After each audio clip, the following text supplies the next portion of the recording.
शुरू कर रहे हैं। इससे पहले 20 तक क्वेश्चन हम करवा चुके हैं, जो भी नहीं किए हैं जाकर देख सकते हैं, प्ले लिस्ट में किया हुआ है। ये क्वेश्चन जो है यूजीसी नेट का क्वेश्चन है, ठीक है। यूजीसी नेट में जो क्वेश्चन पूछा गया है प्रीवियस ईयर क्वेश्चन, और ये हाल फिलहाल का क्वेश्चन आपका है, ठीक है, जून में जो पूछा गया था, यानी कि ये नेट का प्रीवियस ईयर क्वेश्चन है जो कि एग्जाम में पूछा गया था, वही क्वेश्चन को हम करेंगे आप लोग के बीच, ठीक है। चलिए क्वेश्चन देखते हैं। क्वेश्चन क्या है, इन द सीरीज गिवन बिलो, ये क्वेश्चन आपका रीजनिंग का रहा, ठीक है। क्वेश्चन जो है ये रीजनिंग से क्वेश्चन है, रीजनिंग से ही 5 क्वेश्चन आता है, सारा यूनिट से 55 क्वेश्चन सबसे आता है एग्जाम में, तो रीजनिंग का क्वेश्चन है। एक्सप्लेन करना शुरू करते हैं। In the series given below, if energy digit is change with the, energy digit क्या है, चेंज कर रहा है with the next number as per number series, जो नंबर सीरीज है वो क्या है कि नेक्स्ट नंबर चेंज हो रहा है, तो एंड 9 विल चेंज टू 0, 9 जो कह रहा है कि 0 में चेंज हो रहा है, तो they how many 9 are there in new series, तो नया सीरीज में 9 से पहले क्या आता है आपका 8 आता है, ठीक है। तो कितना आएगा, तो मान लीजिए अगर इसमें हम 8 देखते हैं, 8 कितना बार है, एक ट्रिक से कर लेते हैं, एक 2 मत 9 से पहले है ना 8 यहाँ पे है, ठीक है, 8 यहाँ पर है, एक बार है, फिर 8 यहाँ है, एक है ना, फिर एक 8 यहाँ है, 3 बार 8 है, तो आपका यहाँ पर 4 आंसर बिल्कुल राइट होगा, 3 होगा, ठीक।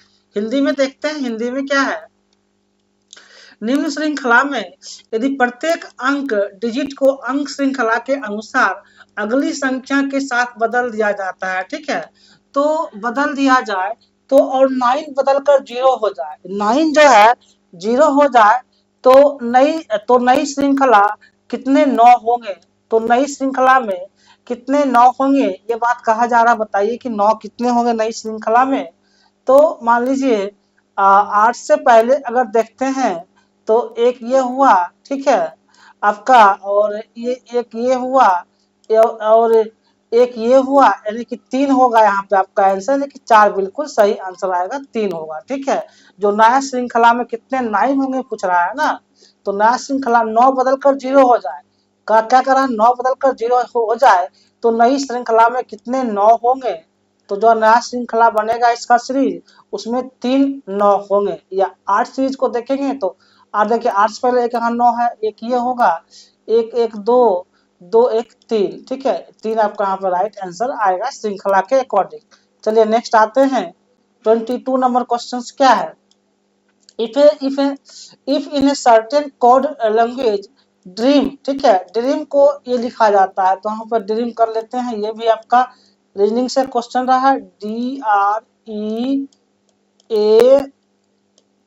ठीक है, ड्रीम, ड्रीम का क्या कोड दिया हुआ है, 771, ठीक है, 716 716, ठीक है, DREM 716 ये M है, तो M का 2 हुआ, ठीक। अब क्या है, चाइल्ड, CHILD,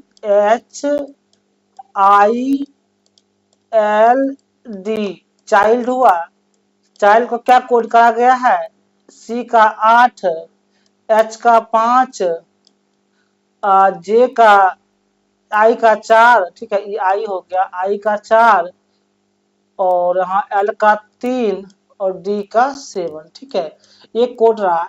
अब कह रहा है कि लीडर का क्या होगा, तो LEADER,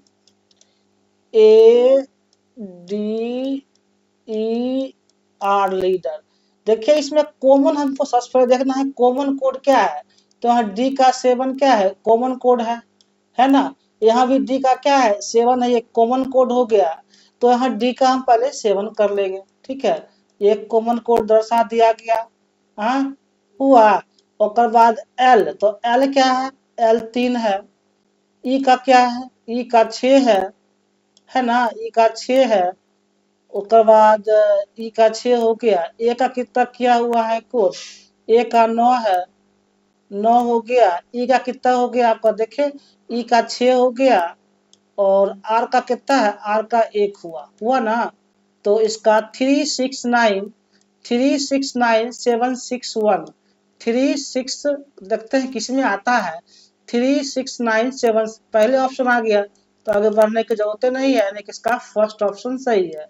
रीजनिंग का क्वेश्चन आता है तो आप कोशिश करें कि रीजनिंग किसी तरह से बन जाए, यानी कि जो भी दिया हुआ है क्वेश्चन उसके अकॉर्डिंग से ही डील किया जाता है। रीजनिंग को देखिए जैसे यहाँ पर बनाया गया तो आपका आंसर निकल के आ गया। तो ठीक यहाँ पे जो क्वेश्चन किए थे आप लोगों को, यहाँ जो है ठीक है, यदि हम देखें यहाँ पर 4 आंसर आएगा यहाँ, ठीक है। 4 क्यों आया, यदि 9 कितना बार न्यू सीरीज का रहा 9, तो ट्रिक के हिसाब से यहाँ पर आपका 3 बार आएगा 9, ठीक है। चलिए नेक्स्ट आते हैं। अब ये हो गया, और उसी का हिंदी वर्जन है। यदि कतिपय भाषा में ड्रीम को इतना करा जाता है, जो इसी का भी इंग्लिश कर दिए हैं, तो कोटिबद्ध किया गया है चाइल्ड को 85437, तो इसका क्या होगा आपका एक ऑप्शन बिल्कुल सही आएगा, जो अभी जस्ट करे हैं आप लोगों के बीच, ठीक है। अब आते हैं, चलिए क्वेश्चन नंबर 23, ठीक है। 23 क्या है, Rohan buy an article at discount 25% discount रहा मिला, at what percentage above the cost price should be sell it to make profit, 25% profit मिला, तो ओवर द ओरिजिनल प्राइस, तो उसका ओरिजिनल प्राइस यहाँ पे पूछ रहा है, ठीक है। वो आपका हो जाएगा 66.76 आपका यहाँ बिल्कुल राइट जो होगा ओरिजिनल प्राइस होगा, ठीक। चलिए यहाँ पे आते हैं 23 में क्या है, रोहन किसी वस्तु को 25% की छूट पर खरीदता है। इस वस्तु के मूल्य पर 25% लाभ अर्जित करने के लिए उसे उसके लागत मूल्य से कितने प्रतिशत अधिक पर बेचना चाहिए, तो 66.67 के परसेंट पर उसे अधिक बेचना चाहिए, ठीक। चलिए नेक्स्ट आते हैं, क्वेश्चन नंबर कितना हो जाएगा 24, ठीक है। 24 क्या है, which of the following statement is are true, इसमें से कौन सा सही स्टेटमेंट है, सही को आपको बताना है, यहाँ पे जो है सही स्टेटमेंट बताना है, ठीक है। तो if an athlete runs 200 metres in 24 seconds then his speed 30 kilometre per hour, जी बिल्कुल सही है। 200 मीटर 24 सेकेंड जो होता है 30 किलोमीटर पर आवर, बिल्कुल राइट है। 65% of number 21 less than 4 by that number is 50, wrong है, ये स्टेटमेंट सही नहीं है। एक car is running at speed of 108 kilometre per hour, the distance cover by car in 15 second is 455 metres, बिल्कुल सही है। Difference between the two numbers A and B is 1660, 7.5%, इतना गलत स्टेटमेंट है, यानी कि आपका ए और सी सही है, यानी कि ए और सी 3 ऑप्शन बिल्कुल राइट आ रहा है, ठीक है। अब वहाँ उसी का हिंदी वर्जन देखते हैं, यहाँ क्या कह रहा है, निम्नलिखित में से कौन सा कथन सत्य है, तो यदि कोई एथलीट 24 सेकंड में 200 मीटर की दौड़ लगाता है तो उसकी गति 30 किलोमीटर घंटा है, बिल्कुल सही है, यह स्टेटमेंट आपका सही निकलेगा। उसके बाद सी भी सही है, एक कार 108 किलोमीटर घंटा की गति से चल रही है, इस कार द्वारा 15 सेकंड में 450 मीटर की दूरी पार की जाती है, जी बिल्कुल सही है, यानी कि एक और सी, यानी कि आपका यहाँ पे 3 ऑप्शन जो है सही निकल के आ रहा है, ठीक। अब आते हैं 25 नंबर क्वेश्चन, ठीक है। 25 क्या है, यहाँ लिस्ट 1 लिस्ट 2 आपका मैचिंग कराने वाला रहा, ठीक है। तो यहाँ क्वेश्चंस बड़ा है तो देख लेते हैं 25 का। ये जो आपका हो जाएगा x by if x by 5 y by 8, इसका सोल्यूशन निकालेंगे तो 5:8 आएगा, ठीक है। इसका सोल्यूशन निकालेंगे तो 5:8 आएगा, और x:y 2:1 x स्क्वायर, इसका सोल्यूशन आप निकालेंगे तो इसका 3:5 आएगा, ठीक है। 3:5 आएगा 3, और इसका निकालेंगे X square plus Y square 4xy then x:y, इसका सोल्यूशन आपका 2:1 आना है, 2:1, और डी का वाला जो है a:b 3:4, इसका सोल्यूशन जो निकलेगा आपका, इसका सोल्यूशन 2:3 आएगा, ठीक है। 2:3 आएगा, यानी कि 4 2 1 2, ठीक है। 4 2 4 3 है, ये 4 3 4 3, ठीक है। 1 2 4 3 1 2, यानी कि फर्स्ट ऑप्शन यहाँ बिल्कुल सही निकल के आ रहा है, ठीक। यहाँ भी देखेंगे हिंदी में भी तो सेम प्रोसेस किया गया है। यहाँ जो आपका हिंदी वर्जन में भी वही चीज़ है जो इंग्लिश में था। x/5 का जब सॉल्यूशन निकालेंगे तो 5:4 आना है, ठीक है, 5:4 आएगा। और x/y 2:1 इसका सॉल्यूशन जब निकलेगा दोनों का तो ये आपका 3:5 आएगा, 3:5 आएगा। और इसका निकलेगा यदि x² 4y² तो इसका जो निकल के आपका आएगा 2:1 निकल के आएगा, 2:1 आएगा। और लास्ट वाला जो है a/b 3:4 b/c इसका सोल्यूशन निकल के आपका आना है 2:3, ठीक है, 2:3 आएगा। इस तरह से यहाँ पे फर्स्ट ऑप्शन जो है सही आएगा। ठीक, चलिए नेक्स्ट आते हैं। नेक्स्ट क्या क्वेश्चन है, 26 नंबर क्वेश्चन देखा जाए। 26 क्या है, Which of the following is logically equivalent to the statement? जो कह रहा है कि logically equivalent statement बताइए क्या होगा। some felines are not lines, कुछ felines जो है lines नहीं है, इसका logically कौन सा स्टेटमेंट सही है वो बताना है। ठीक है, तो some felines are not lines तो डायरेक्ट हिट करना है। some non lines are not felines, कुछ non lines तो felines नहीं है, अकॉर्डिंग टू some है तो some बना तो होबे करेगा। तो some not non lines are not felines यानी कि आपका सेकेंड ऑप्शन यहाँ पे बिल्कुल सही निकल के आएगा, जो कि लॉजिकली सही है। ठीक है, लॉजिकली यह स्टेटमेंट आपका सही आएगा। चलिए नेक्स्ट आते हैं। निम्नलिखित में से कौन सा कथन तार्किक रूप से इस कथन कुछ विडाल वंशी शेर नहीं है, कुछ विडाल वंशी शेर नहीं है के समतुल्य है, तो कुछ क्या है, कुछ गैर बाघ गैर विडाल वंशी नहीं है। कुछ विडाल वंशी शेर नहीं है तो कुछ गैर बाघ विडाल वंशी नहीं है। आपका ये जवाब सुना पाएगा लॉजिकली बिल्कुल सही निकल के आएगा। ठीक है, चलिए नेक्स्ट आते हैं। नेक्स्ट क्या है, यहाँ अरेंज करना है। 27 नंबर क्वेश्चन आ रहा। चलिए 27 नंबर क्वेश्चन रहा। यहाँ क्या है, अरेंज करना है। Arrange the following in order of decreasing denotation. ठीक है, मतलब कि यहाँ घटते हुए क्रम में बताना है, तो सब घटते हुए क्रम बताना है। ठीक है, तो इसको जो आप अरेंज करेंगे जब, तो क्या घटते हुए क्रम में बताना है और अरेंज करना है, तो आपका यहाँ पे लिक्विड होगा। ठीक है, पहले लिक्विड हो जाएगा, लिक्विड होगा, उसके बाद जो है सो बिहेवियर होगा, बिहेवियर गैस होगा।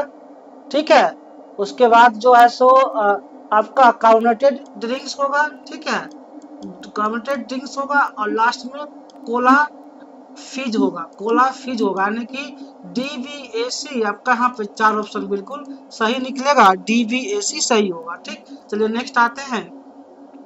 क्या है, निम्नलिखित को घटते में क्रम में व्यवस्थित कीजिए। तो अभी जस्ट करे हैं तरल पदार्थ। ठीक है, तरल पदार्थ के बाद पेय पदार्थ आएगा, पेय पदार्थ जी, उसके बाद जो है कार्बोनेटेड पेय आएगा, कार्बोनेटेड पेय आएगा। ठीक है, और लास्ट में आपका कोला फीज आएगा, कोला फीज। DBAC जो यहाँ पर आपका क्रम दिखाया गया है, यानी कि 4 ऑप्शन यहाँ बिल्कुल सही निकल के आ रहा है। ठीक, चलिए नेक्स्ट आते हैं। नेक्स्ट 28 नंबर क्वेश्चन है। 28, ठीक है, every one of us is mortar, जितना भी है सभी मोर्टल है।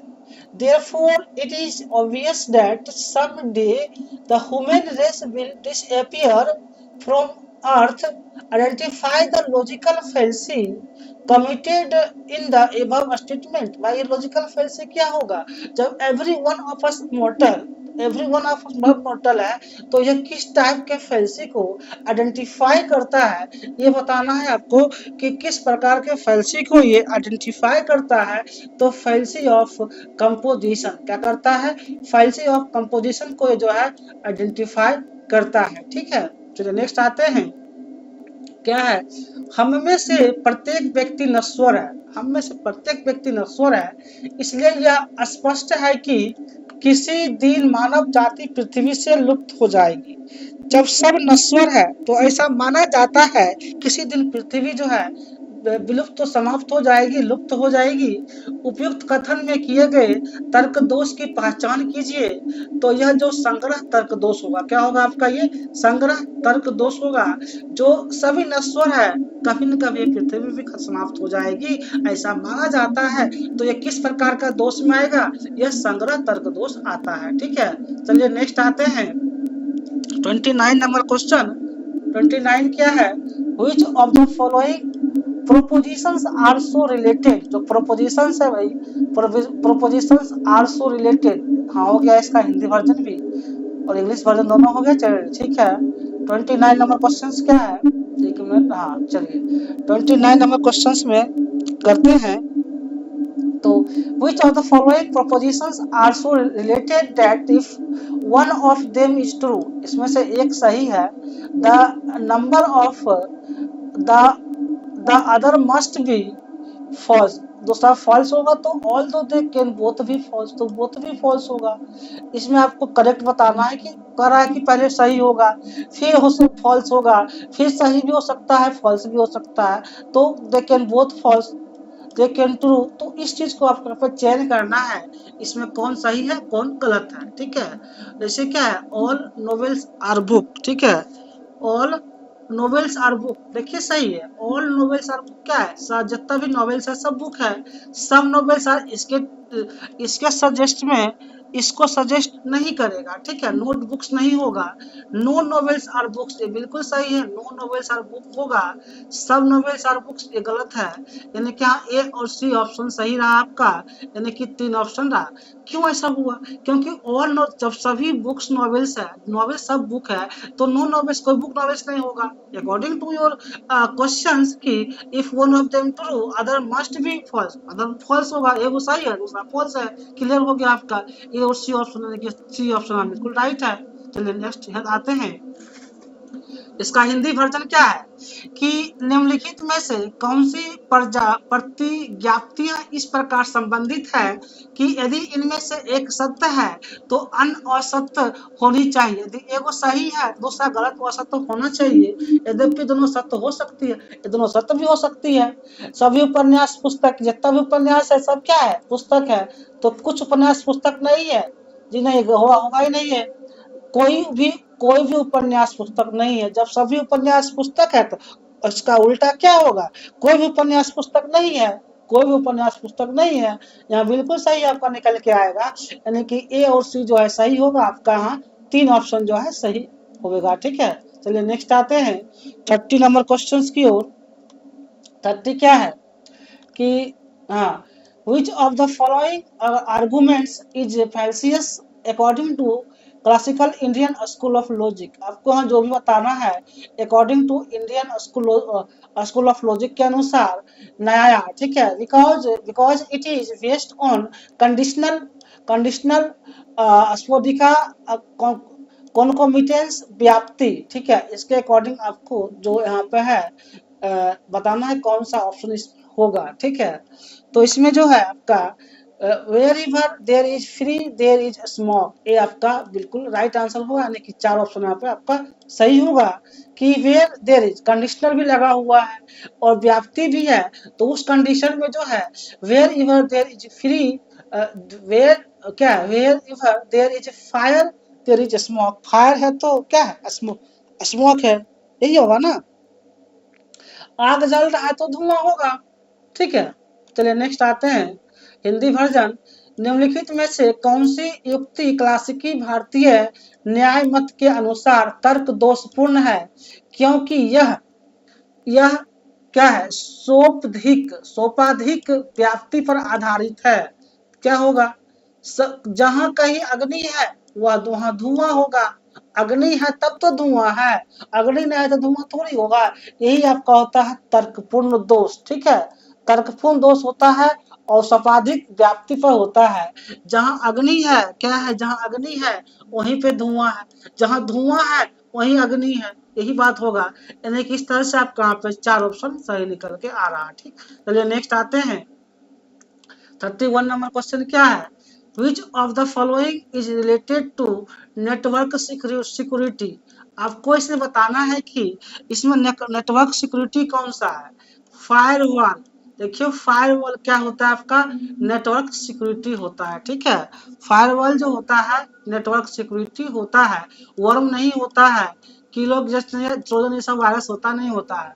फायरवॉल जो होता है एक नेटवर्क सिक्योरिटी रिलेटेड होता है, ठीक। चलिए यहाँ आते हैं, निम्नलिखित में से किसका संबंध नेटवर्क सिक्योरिटी से है, यानी कि किसका संबंध नेटवर्क सिक्योरिटी से है, जो फायरवॉल है फायरवॉल का संबंध जो है नेटवर्क सिक्योरिटी से है। चलिए नेक्स्ट आते हैं 2032 number question, which of the following is not, यहाँ नोट लगा है मतलब no, not an emerging technology, कह रहा है इसमें से बताइए कि कौन सा इमर्जिंग टेक्नोलॉजी नहीं है, ठीक है। जो नहीं है नहीं वाला बताना है। आर्टिफिशियल इमेजिनरी है, बिल्कुल सही है। क्वांटम इमेजिनरी है, 3D इमेजिनरी है, computer based on vacuum tube ये इमेजिनरी टेक्नोलॉजी नहीं है, ठीक ना। कंप्यूटर बेस्ड वैक्यूम ट्यूब जो होता है ना ये इमेजिनरी टेक्नोलॉजी नहीं है, जो नहीं है वही चुनना है। तो आपका यहाँ पे 4 ऑप्शन बिल्कुल सही होगा। चलिए नेक्स्ट आते हैं, उसी का हिंदी वर्जन है, निम्नलिखित में से कौन उदयमान प्रौद्योगिकी नहीं है, तो अभी जस्ट करे हैं वैक्यूम ट्यूब आधारित कंप्यूटर जो है उदयमान प्रौद्योगिकी नहीं है, यानी कि जो नहीं है वही चुनना है। तो 4 वाला नहीं है, इसलिए आपका यहाँ पर वैक्यूम ट्यूब आंसर राइट होगा, ठीक। चलिए नेक्स्ट आते हैं, नेक्स्ट क्वेश्चन 33, ठीक है। 33 क्या है,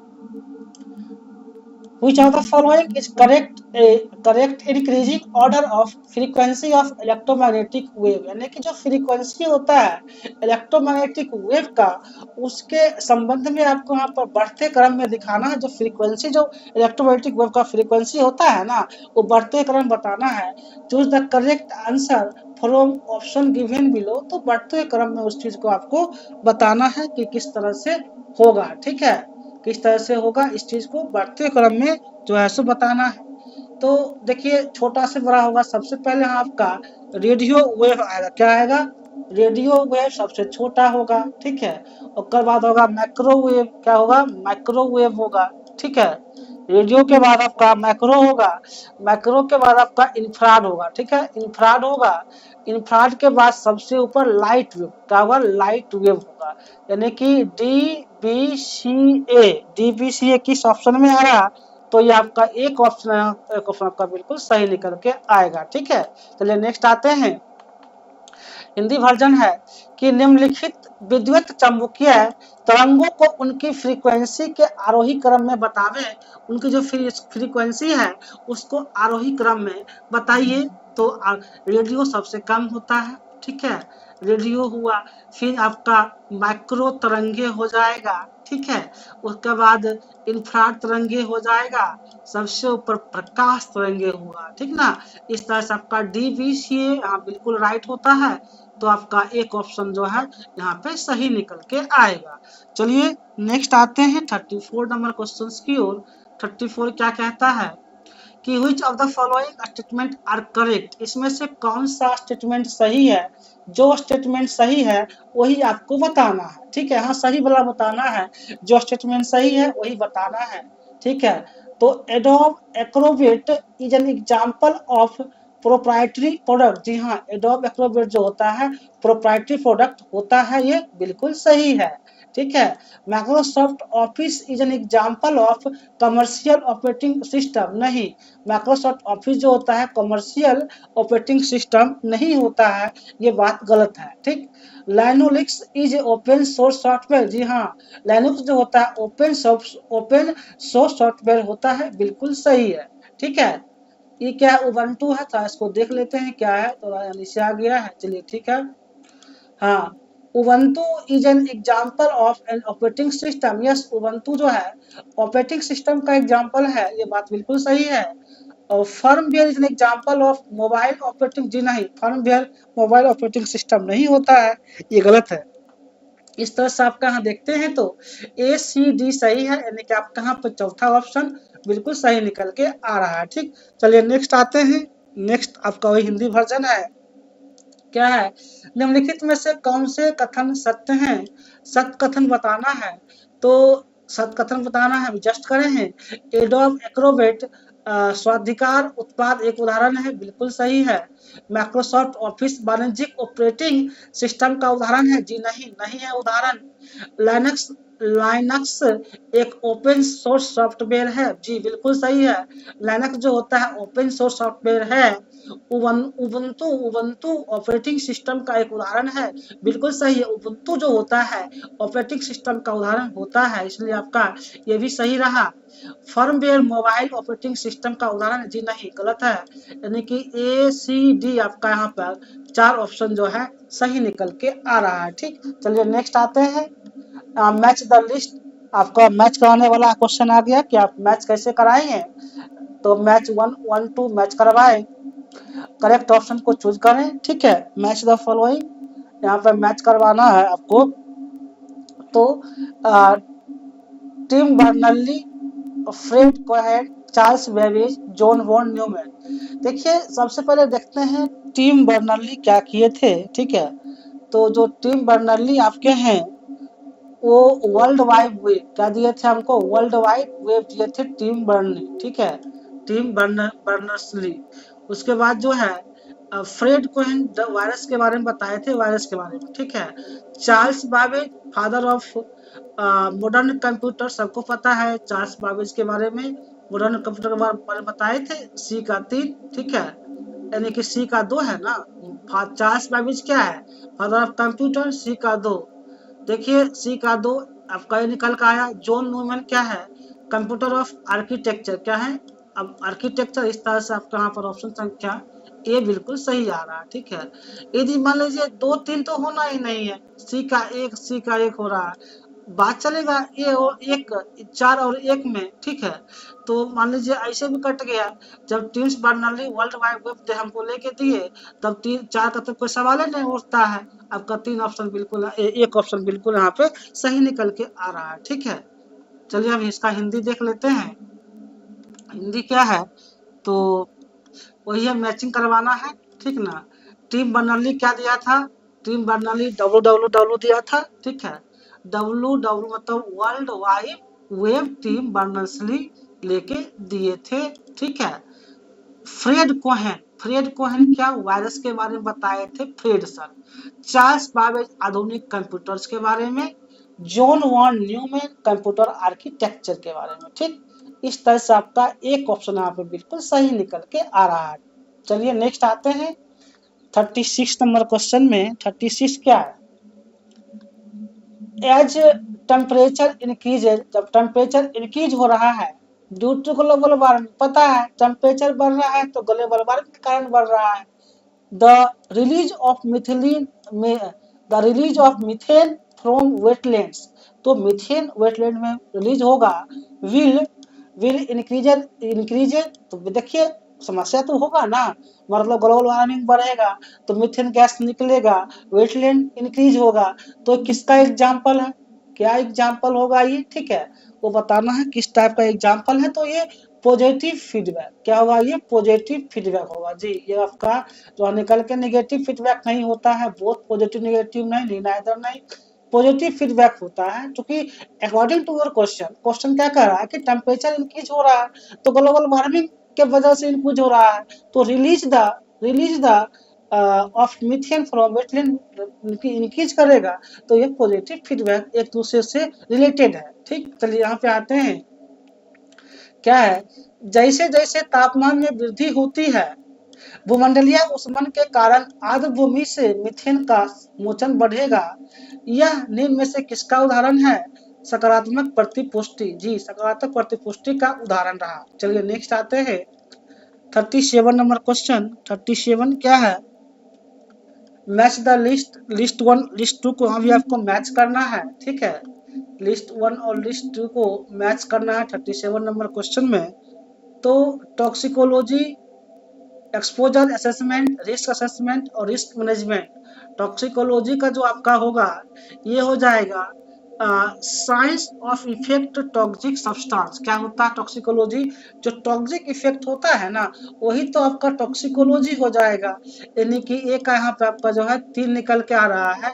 ठीक है, एक्सपोजर असेसमेंट क्या होता है, तो estimation of impacts environmental contaminants on human, जो ह्यूमन इन्वायरमेंटल के द्वारा और ये होता है कंटामिनेट्स होता है, वो आपका एक्सपोजर असेसमेंट में आता है। ठीक है, वो आपका आ जाएगा एक्सपोजर असेसमेंट में। अब रिस्क असेसमेंट क्या होता है, तो evaluation of public risk of hazards. ठीक है, पब्लिक लिस्ट ऑफ हजार्ड जो होता है आपका रिस्क असेसमेंट में आता है, इसका जो है 2 होगा। और रिस्क मैनेजमेंट में क्या आता है, तो action taken to prevent the environmental health hazards, ये जो होता है आपका रिस्क मैनेजमेंट में आता है। इसका 1 हो जाएगा, यानी कि 3 4 2 1, 3 4 2 1 आपका यहाँ पे फर्स्ट ऑप्शन जो है सही निकल के आ रहा है। ठीक है, चलिए नेक्स्ट आते हैं, उसी का हिंदी वर्जन है। सूची 1 सूची 2 का मिलान करना है, जस्ट करे हैं।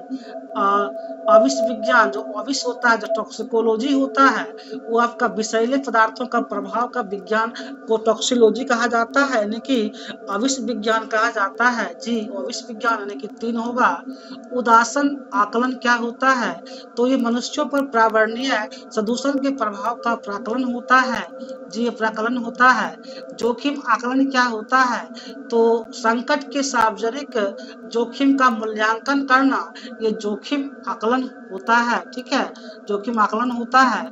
जोखिम प्रबंधन क्या होता है, तो पर्यावरणीय स्वास्थ्य संकट निवारण हेतु की गई कार्यवाही, आपका ये हो जाएगा 3 4 2 1, तो 3 4 2 1 एक ऑप्शन यहाँ पर बिल्कुल जो है राइट निकल के आ रहा। ठीक, चलिए नेक्स्ट आते हैं।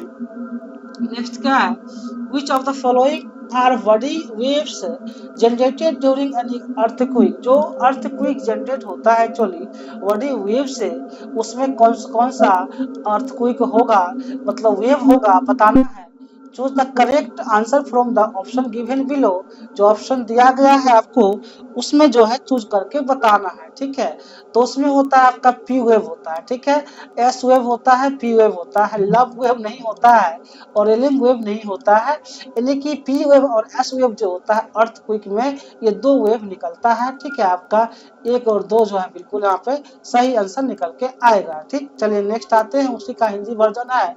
भूकंप के दौरान निम्न में से कौन सी कार्य तरंगे उत्पन्न होती है, तो भूकंप के दौरान जो है कौन तरंगे आती है, आपका पी तरंग आता है और एस तरंग। ठीक है, पी तरंग और एस तरंग आता है, यानी कि आपका एक ऑप्शन जो है बिल्कुल यहाँ पे सही निकल के आ रहा है। चलिए नेक्स्ट आते हैं, मैच यहाँ भी आपको फिर मैच करवाना है, लिस्ट 1 लिस्ट 2 से जो है मैचिंग करवाना है। ठीक है, तो यहाँ क्या है आपका, एक मिनट, हाँ चलिए, इंटरनेशनल सोलर अलायंस कब हुआ था, इंटरनेशनल सोलर अलायंस। ठीक है, उसके बाद convention on biodiversity, national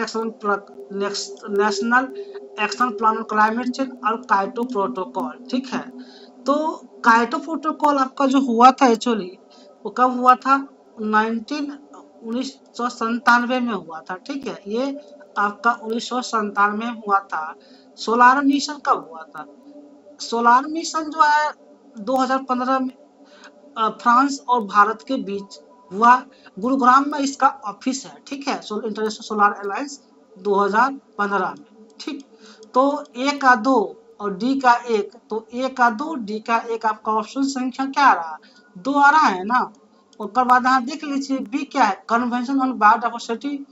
biodiversity का जो कन्वेंशन है वो आपका 1992 में हुआ।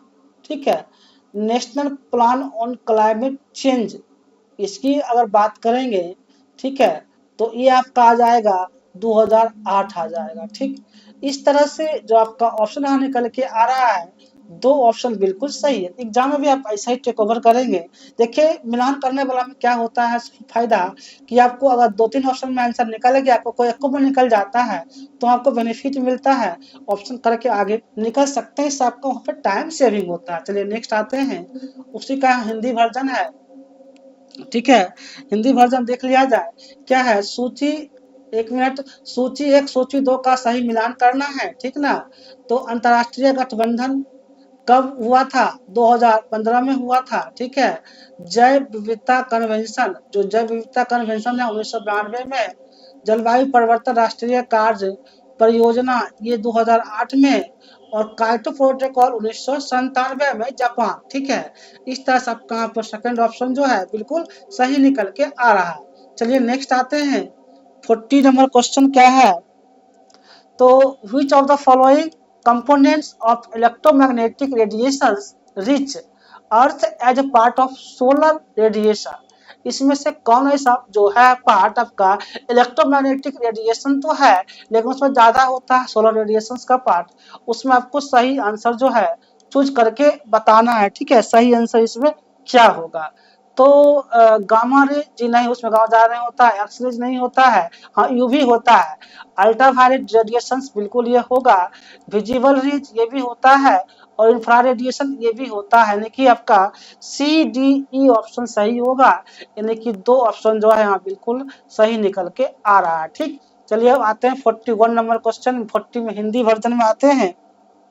क्या है कि सौर विकिरण के एक हिस्से के रूप में विद्युत चुंबकीय विकिरण के निम्नलिखित घटकों में से कौन पृथ्वी तक पहुंचते हैं, यानी कि जो सौर विकिरण है ना, विद्युत चुंबकीय विकिरण के निम्नलिखित घटकों में से कौन पृथ्वी तक पहुंच जाते हैं, पृथ्वी तक पहुंच जाते हैं उसको बताना है।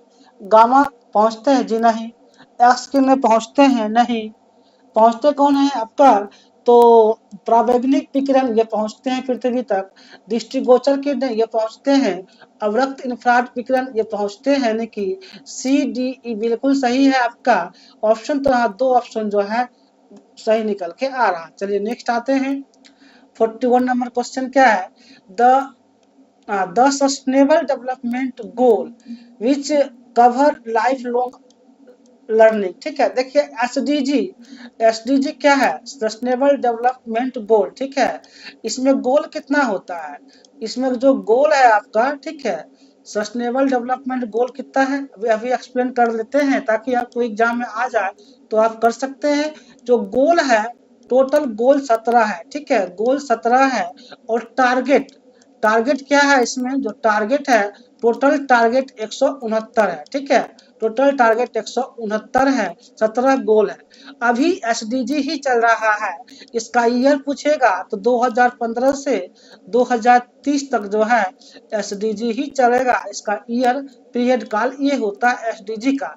एसडीजी का फुल फॉर्म क्या होता है, सस्टेनेबल डेवलपमेंट गोल इसका जो है फुल फॉर्म होता है। ठीक, दूसरा आता है एमडीजी। ठीक है, एमडीजी क्या होता है, मिलेनियम डेवलपमेंट गोल होता है, इसका जो टाइम पीरियड होता है ये 2000 से 2015 तक इसका टाइम पीरियड रहा, यानी कि इसका अभी खत्म हो गया, अब आपका एसडीजी चल रहा है। तो इसमें क्वेश्चन अगर एसडीजी से क्वेश्चन ये बन के आता तो क्वेश्चन कर सकते हैं। ठीक है, तो हम कुछ कह रहा है कि sustainable development goal which covers the life long learning, क्या कौन सा कवर करता है लाइफ लॉन्ग लर्निंग में, तो ये जो आपका होता है क्वालिटी ऑफ एजुकेशन। जी, लाइफ लॉन्ग लर्निंग क्या है, सोच भी सकते हैं, तो क्वालिटी ऑफ एजुकेशन ही है जो सस्टेनेबल डेवलपमेंट में क्या है लाइफ लॉन्ग लर्निंग का बात करता है। ठीक है, क्वालिटी ऑफ एजुकेशन। जी, चलिए 41 का हिंदी वर्जन देख लेते हैं। जीवन पर्यंत क्या है, जीवन पर्यंत अधिगम की चर्चा करने वाला सतत विकास का लक्ष्य है शिक्षा की गुणवत्ता। यदि शिक्षा अच्छा गुणवत्ता में हो तो शिक्षक शिक्षा ही एक क्या होता है, जिंदगी भर रहता है पास में, तो लाइफ लॉन्ग प्रोसेस होता है। चलिए आगे आते हैं क्वेश्चन नंबर 42 की ओर। 42 क्या है, IRAHE स्टैंड फॉर, यानी कि IRAHE का यहाँ पर जो है सीधा सीधी आपको फुल फॉर्म पूछ दिया है कि इसका फुल फॉर्म क्या होगा। I फॉर क्या होता है, इंडिपेंडेंट होता है, R फॉर रेगुलेटरी होता है, A फॉर अथॉरिटी है, H फॉर हायर है, E फॉर एजुकेशन है, यानी कि आपका एक ऑप्शन यहाँ बिल्कुल सही होगा, आगे बढ़ने की जरूरत इसमें नहीं है। चलिए यहाँ पे आते हैं, IRAHE का पूर्ण रूप क्या है, इंडिपेंडेंट। ठीक है, इंडिपेंडेंट, एक मिनट, चलिए ठीक है, independent regulatory authority, authority for higher education, ये आपका जो है बिल्कुल सही होगा। अब आते हैं 43 नंबर क्वेश्चन की ओर।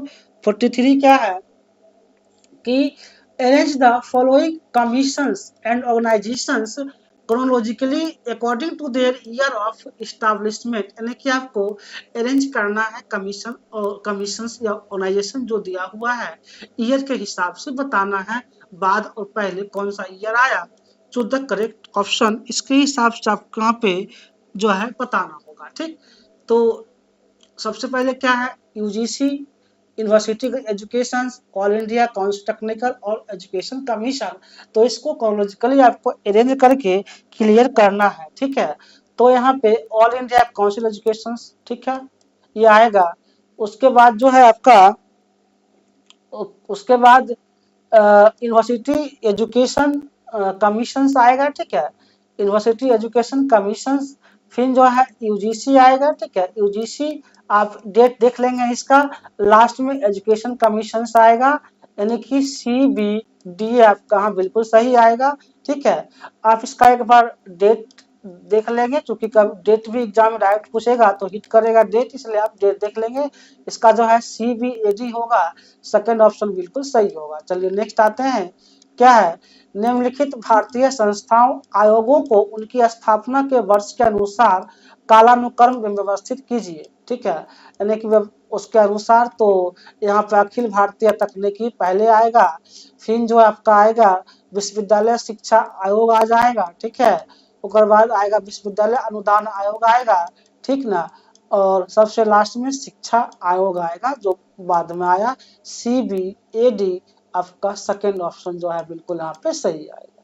चलिए नेक्स्ट आते हैं, क्या है, in higher education 44 number question रहा। ठीक है, in higher education regulators perform the following functions, higher education regulators का क्या काम होता है ये बताना है। Choose the correct option, answer given below, जो ऑप्शन दिया हुआ है उसी में आपको जो है हायर एजुकेशन से रिगार्डिंग उसका क्या परफॉर्मेंस है, इस परफॉर्म क्या करता है, इस चीज को बताना है इसमें। ठीक है, जो हायर एजुकेशन का है तो उसमें क्या होगा, तो आपका परमिशन ऑफ ग्रांट डिग्री, जी हाँ डिग्री प्रदान करता है, बिल्कुल सही है। Selection of teaching faculty, teaching faculty का सिलेक्शन में काम नहीं करता है, गलत है। और डिसबर्समेंट ऑफ पब्लिक फंड्स, जी हाँ पब्लिक फंड को डिसबर्समेंट करा जाता है, बिल्कुल सही है। क्वालिटी बेंचमार्किंग, इसको भी देखा जाता है। ACD आपका सही है, ACD यानी कि 3 ऑप्शन जो है यहाँ पे सही निकल के आ रहा है। जी चलिए आगे बढ़ते हैं, इसी का हिंदी वर्जन है, उच्चतर शिक्षा में विनियामक निम्नलिखित कार्य क्या निष्पादित करते हैं। तो अभी जस्ट देखे हैं कि उपाधियां डिग्री प्रदान करने की अनुमति दिया जाता है इसमें। ठीक है, और शिक्षकों का चयन करना अलग अलग कमीशंस बना होता है, इसमें उस उच्चतर शिक्षा का काम नहीं है। लोक निधि सार्वजनिक कोष का संवितरण, बिल्कुल ये भी काम है। गुणवत्तापूर्ण बेंचमार्क निर्देश चिन्हित करना, ये है, यानी कि आपका यहाँ पे जो है ACD बिल्कुल सही हो जाएगा। ACD क्या है, ACD आपका 3 ऑप्शन जो है राइट है। ठीक है, चलिए नेक्स्ट आते हैं 45 नंबर क्वेश्चंस की ओर।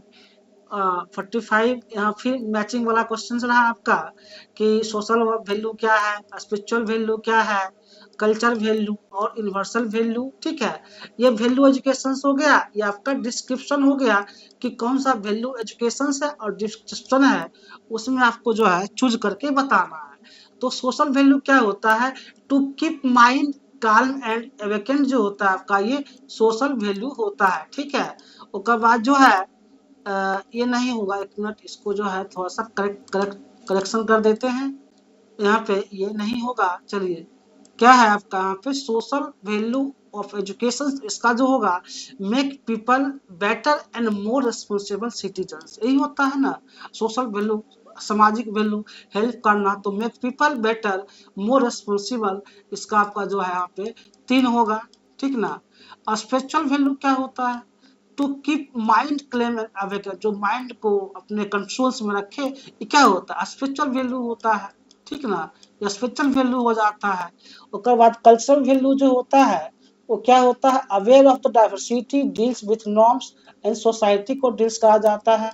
ठीक है, उसके बाद यूनिवर्सल वैल्यू ऑफ एजुकेशन क्या होता है, तो वो आपका जो हो जाता है people should know common values applicable to mankind आपका यहाँ पे सेकेंड ऑप्शन आता है। ठीक है, तो 3 4 1 2 3 4 1 1 आपका यहाँ जो है 4 ऑप्शन बिल्कुल सही निकल के आता है। ठीक, तो यहाँ पे कोई कंफ्यूजन नहीं होना चाहिए। ठीक है, चलिए देख लिए, थोड़ा सा बड़ा क्वेश्चन है यहाँ पे, लेकिन बस वही है कि एक दो पता रहेगा तो हम क्वेश्चन आप कर सकते हैं। चलिए नेक्स्ट बढ़ते हैं, उसी का हिंदी वर्जन है, अब जस्ट किए हैं। सामाजिक मूल्य शिक्षा क्या होता है? तो सामाजिक मूल्य शिक्षा जो है, एक मिनट, हाँ, सामाजिक मूल्य शिक्षा तो वो लोगों को बेहतर अधिक उत्तरदायी नागरिक बनाना, यही होता है। ठीक है, उसके बाद आपके यहाँ पर 4 ऑप्शन हम जस्ट कर लिए हैं।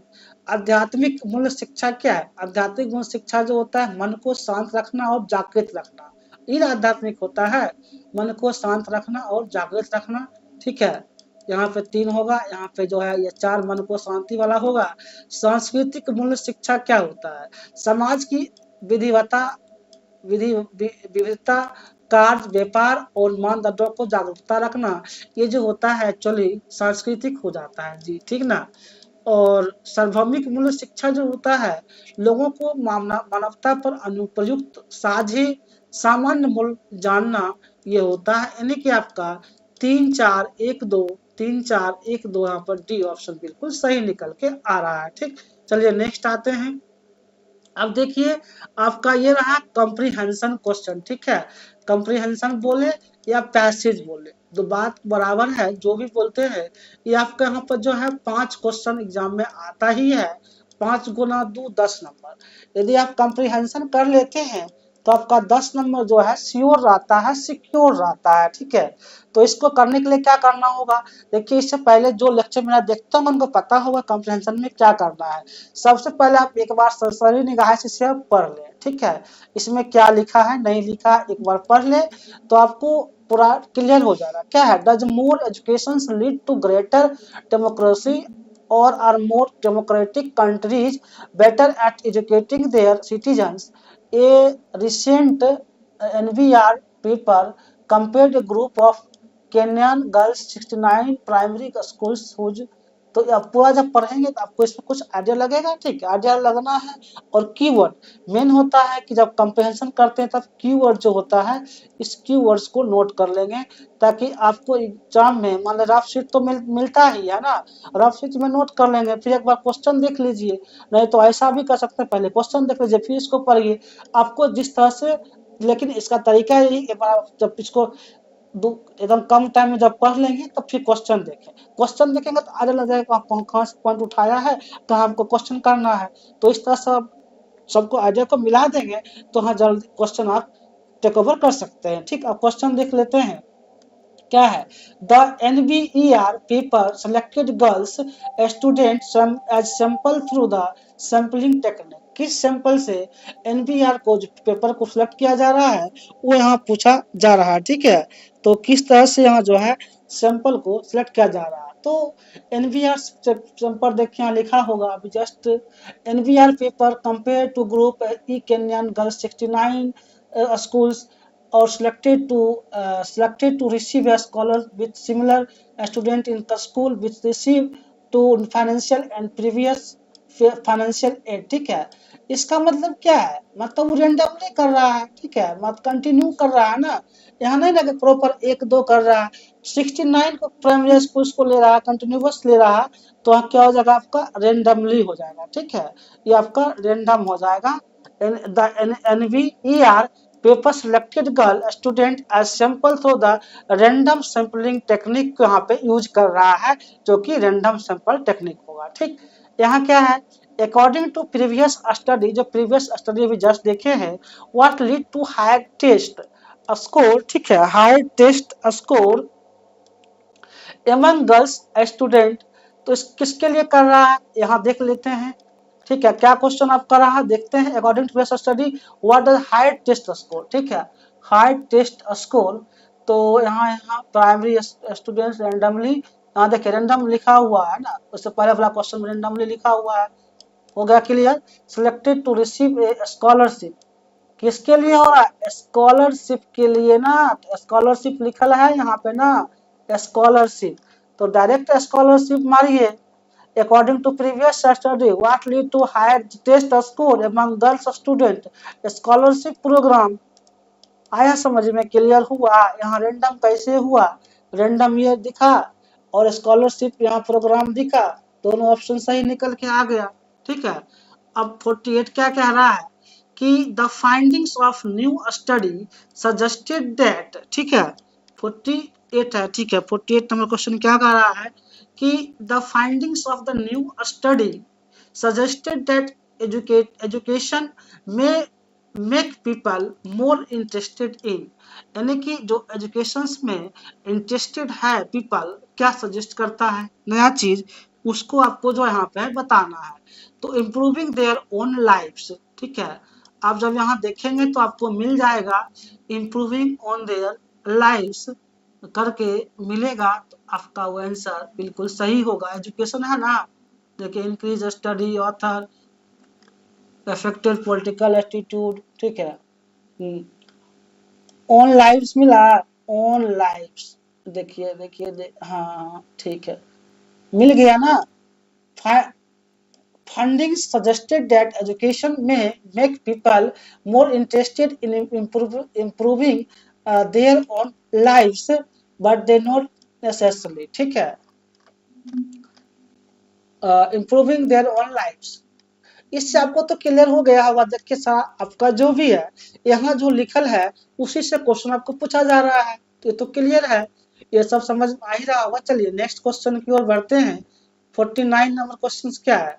The phrase messiness of democracy use the passage refer, ये मतलब ये जो फ्रेज है वो किसको रेफर करता है, इस चीज को कह रहा है, तो ये रेफर करता है educated electorates participate less than in casting their votes leading to poor representations, right people in the government इसको रिप्रेजेंट करता है। ये पैसेज आप यहाँ पढ़ लेंगे तो आपको यहाँ पता चल जाएगा, ठीक है। चलिए नेक्स्ट आते हैं। नेक्स्ट क्वेश्चन 50 क्वेश्चन है, which of the following is true about China in the context of the passage, यानी कि चाइना के रिगार्डिंग का रहा है कि इसमें कौन सा सही है, सही को आपको बताना है, ठीक है। चाइना क्या है? China has made strides in infrastructure development, ठीक है। तो यहाँ देख लेते हैं चाइना के रिगार्डिंग इंफ्रास्ट्रक्चर डेवलपमेंट लिखा होगा, ठीक है। ओवरऑल इफेक्टिव पॉलिटिकल वो ऑफन वोट, अभी वाला जो larger numbers than on the educated who expressed the missionary democracy of would destroy corrupt build highway, यहाँ है ना, क्या है, deal strongly with the corrupt and build highway railway lines and breach a designated space of the authoritarian China। Clear हो गया? इससे कोई confusion आपको नहीं होना चाहिए। अकॉर्डिंग टू पैसेज के अकॉर्डिंग आपका ऑप्शन निकल के आया, ठीक। चलिए नेक्स्ट आते हैं। जो भी हिंदी मीडियम, देखिए आपका क्वेश्चन वहां पे हिंदियों में रहेगा, इंग्लिशों में रहेगा, पेपर 1, ठीक है। जिनका कोई स्पेसिफिक पेपर 2 है, तो जहां हिंदी नहीं लगता है, जैसे इन्वायरमेंटल साइंस जिनका पेपर होगा, ठीक है, वहाँ आपको पेपर 2 सिर्फ इंग्लिश में ही रहेगा, हिंदी नहीं मिलता है। लेकिन पेपर 1 जो होता है सबों का कॉमन होता है, उसमें आपको क्वेश्चन हिंदी में भी रहेगा, इंग्लिश में भी रहेगा, ये जो है सीयूटी रहता है, ठीक। तो ये जो आपका रहा पैसेज रहा, जस्ट जो इंग्लिश में कर रहे हैं पैसेज, वही पैसेज आपका हिंदी में रहा, ठीक है। आप एक बार पैसेज को सही निगाहें से पढ़ लेंगे कि क्या कह रहा है, ठीक है। जैसे यहाँ पर छात्रवृत्ति वाला बात उस समय देखे थे, तो छात्रवृत्ति वाला पॉइंट आया, ठीक है। लोकतांत्रिक देश और नागरिकों को शिक्षित करने में उत्तम क्या बेहतर लोकतंत्र क्यों ले जाती है लोकतांत्रिक, ठीक है। तो अभी यादृच्छिक रूप से अभी जो 2 क्वेश्चन हमने करा है यादृच्छिक रूप से, तो आप यहाँ देखिए इंग्लिश में कर रहे हैं, हिंदी में भी इस चीज को हम टेकअप कर दिए हैं। आप एक बार इसे जो भी प्रॉपर वे में कर रहे हैं, कंप्रीहेंशन से 5 क्वेश्चन तो आता ही है, जो कि 10 नंबर का आता है। अगर आप ढंग से करते हैं तो आपका 10 नंबर श्योर आता है, 10 नंबर ये और 10 नंबर डी आए। देखिए 20 नंबर तो यही रहा, जो 20 नंबर क्या है आपको ऑलरेडी दिया रहता है, तो 20 नंबर तो आप यही टेक ओवर कर सकते हैं, ठीक है। 10 क्वेश्चन कर लेते हो तो 20 नंबर आपका ही दे देगा। चलिए अब आते हैं क्वेश्चन की ओर। अभी जस्ट मैंने करा इस चीज को, क्या है 46 नंबर है ना कि NBER के आलेख में निम्न में से किस प्रति चयन प्रविधि के माध्यम से बालिका विद्यार्थियों का सैंपल के रूप में चयन किया गया था?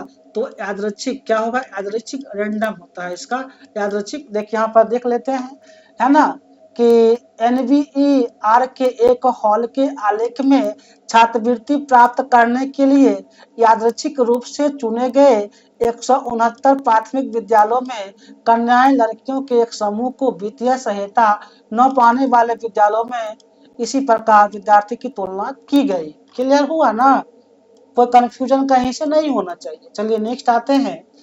विगत अध्ययन के अनुसार बालिका विद्यार्थियों के परीक्षा में ऊंचे अंक प्राप्त करने का निम्न में से कौन सा कारण था कि बालिका अच्छे अंक प्राप्त करी? तो इसका जो कारण था छात्रवृत्ति कार्यक्रम के वजह से यह पॉसिबल हुआ। देखिए यहाँ पे लिखा हुआ है, जो लिखा है उसी से चलते हैं। NBER के छात्रवृत्ति प्राप्त करने के लिए किया गया तो विगत अध्ययन से दर्शाया गया था कि छात्रवृत्ति कार्यक्रम के चलते, है ना, छात्रवृत्ति यही वाला आंसर होगा। छात्रवृत्ति कार्यक्रम के चलते परीक्षा में ऊंचे अंक प्राप्त होते हैं, यानी कि छात्रवृत्ति मिला तो अच्छा अंक मिला, प्राप्त हुआ लड़कियों का, और लड़कियों के माध्यमिक विद्यालय में दाखिले की संभावना भी बढ़ जाती है। अच्छा अंक प्राप्त हुआ, खुशी हुआ तो लड़की ज्यादा जनसंख्या में पढ़ना शुरू कर देती है। जी तो उसी बात को यहाँ तो बताया गया है। चलिए ठीक है, 3 नंबर क्या है, 48 नंबर क्वेश्चन जो है आपका, नए अध्ययन के निष्कर्षों से पता चलता है कि शिक्षा लोगों में डैश के प्रति अधिक रुचि उत्पन्न कर सकती है। ठीक है, जो शिक्षा मिल रहा वो किसके प्रति अधिक रुचि उत्पन्न कर सकती है? तो उनके अपने जीवन सुधारने में। ठीक है, जो जीवन है उसे सुधारने में जो है अत्यंत मतलब रुचि शिक्षा का यही महत्व है, जीवन सुधारने में। आप यहाँ पढ़ें तो पता चल जाएगा आपको, जीवन सुधारने की बात यहाँ पे लिखा आपको मिल जाएगा। ठीक है, महिलाओं, राजनीतिक, सामाजिक अभिवृत्तियाँ, शिक्षा लोगों को अपने जीवन, देखिए ये बताइए देते हैं, यहाँ लिखल है ना, क्या है कि परिणामों से पता चलता है कि शिक्षा ने लोगों को अपने जीवन में सुधार करने में अधिक रुचि लेने वाला बेशक बनाया हो। ठीक है, क्लियर हुआ? चलिए कोई कंफ्यूजन ना हो। ठीक है, हुआ सही आंसर निकला। अब आते हैं, अब मैं 4 और 5 आप करेंगे, मैं इससे आपको आंसर का हिंट देता हूँ। गद्यांश 49 है, वही गद्यांश में प्रयुक्त वाक्यांश लोकतंत्र में गड मड का संकेत दिन में से किसकी ओर है? यानी कि गड मड का आपका यहाँ पे संकेत पूछ रहा है कि संकेत किसकी ओर से है, ये बताना है। ठीक है, गड मड का संकेत जो होता है, शिक्षित निर्वाचक मतदान करने में कम भागीदारी करते हैं, जिसके कारण सरकार में सही लोगों का उपयुक्त प्रतिनिधित्व नहीं होता है। ये आपका बिल्कुल सही है, अकॉर्डिंग टू योर पैसेज। अब जब पैसेज पढ़ेंगे तो ये पॉइंट आपको यहाँ पे दिख जाएगा। ठीक है, कुछ तो पढ़ेंगे तो कि एग्जाम में तब क्वेश्चन आप कर पाएंगे। ठीक, चलिए अभी सीरीज का लास्ट क्वेश्चन, क्वेश्चन नंबर 50 की ओर आते हैं। 50, चलिए 50 क्या है, गद्यांश के संदर्भ में चीन के बारे में निम्न में क्या सही है? जब गद्यांश पढ़ेंगे तो ये लास्ट लाइन पढ़ेंगे। ठीक है, लास्ट लाइन आपको चीन के बारे में दिया हुआ है। ठीक है, ललक दिखाते हैं जो भ्रष्ट लोगों के शक्ति से निपटे और सत्तावादी चीन की भांति अत्यधिक तेज रफ्तार से राजमार्ग, रेल लाइनें और पुल बनाए। जब भ्रष्टाचारी खत्म होगा तब तो होगा। इस तरह से जो चाइना में है ये चीज हुआ, मतलब डेवलपमेंट का काम हो रहा है। अब वही ऑप्शन देख लेते हैं क्या है कि गद्यांश के संदर्भ में चीन के बारे में क्या सही है। चीन द्वारा की गई प्रगति के आधार पर चीन किसी प्रकार के राजनीतिक सुधार को स्वीकार नहीं करेगा। ठीक है, चीन जो है राजनीतिक स्वीकार नहीं करेगा, ये थोड़ी होगा। क्या होगा, चीन ने आधारभूत ढांचे के विकास में अत्यधिक प्रगति की। आधारभूत ढांचा क्या है, रोड बनाया, पुल बनाया, ये सब किसे, चीन बहुत ज्यादा इसमें क्या अति किया, तरक्की किया। यानी कि आपका यहाँ पे जो है सेकंड ऑप्शन बिल्कुल सही रहा। ठीक है, तो देखिए पैसेज का जो क्वेश्चन आपका रहेगा, तो इसको करने के लिए आपको सबसे पहले पैसेज तो देखना ही होगा और कंसंट्रेशन दे के करना होगा। ठीक है, एक बार पढ़े आप, लाइन बाय लाइन मिलाएं, थोड़ा टाइम टेकन है, लेकिन आप कंसंट्रेट करके करते हैं तो आप क्वेश्चन को इजीली ले आते हैं और कर लेते हैं, जो आपका 10 नंबर श्योर कर देता है। ठीक है, इस तरह से हमने आप लोगों के बीच अभी क्वेश्चन डिस्कस करे, कॉम्प्रिहेंशन के साथ साथ रिसर्च टीचिंग से भी सारा कुछ, रीजनिंग से, लॉजिकल रीजनिंग से, इन्वायरमेंट से, ईवीएस से, जो भी सारा क्वेश्चन रहा, टीचिंग रिसर्च सारा, कंप्यूटर से क्वेश्चन का एक्सप्लेन किया गया, जो कि प्रीवियस ईयर क्वेश्चन आपका ये जून का 25 का क्वेश्चन है। ठीक है, जो कि इम्पोर्टेंट रहा, प्रीवियस ईयर क्वेश्चन है। और जो मैंने बताया अभी कि कॉम्प्रिहेंशन कैसे करना है, एक बार सब कीवर्ड नोट कर लेंगे कि क्वेश्चन का कॉम्प्रिहेंशन का क्या कीवर्ड है, क्वेश्चन को देख लेंगे तो इससे आप क्वेश्चन को टेकअप कर सकते हैं इजीली। ठीक है, चलिए इस लेक्चर को यहीं पे एंड करते हैं, फिर बने रहें आप, नेक्स्ट लेक्चर लेकर आएंगे दूसरा प्रीवियस क्वेश्चन लेके।